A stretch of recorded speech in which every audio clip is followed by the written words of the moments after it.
كان يا مكان في قديم الزمان وما يحلى الكلام إلا بذكر النبي عليه أفضل الصلاة والسلام.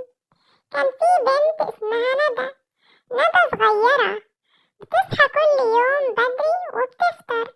وندى بتحب الحلويات والشوكولاتة جدا، بتاكل منها كتير في اليوم، بتاكل الصبح وبالليل.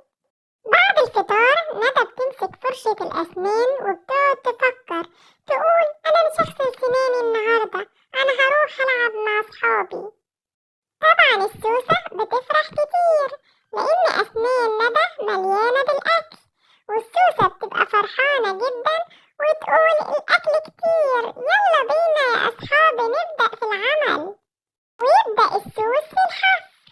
سوسة تقول أنا هقضي على السنة ديا، وسوسة تانية تقول صديقتنا ما بتنضفش أسنانها، احنا هنفضل هنا وقت طويل.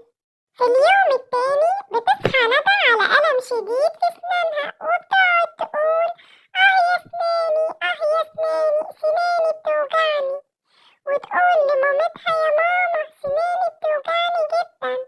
مامتها تاخدها وتروح للدكتور. في عيادة الأسنان الدكتور بيقول لندى السوسة جت في سنانك يا ندى، المفروض إن انتي ما تكتريش من أكل الحلوى والشوكولاتة وتغسلي أسنانك كويس بعد الأكل.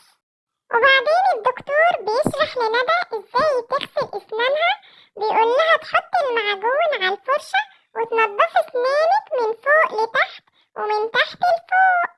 بعدين مامة ندى قالت لها تغسلي اللسان كمان يا ندى وبعدين تقومي بالمضمضة. ندى كملت وقالت وبعدين نغسل فرشاة الأسنان كويس ونحطها مكانها. الدكتور قال لها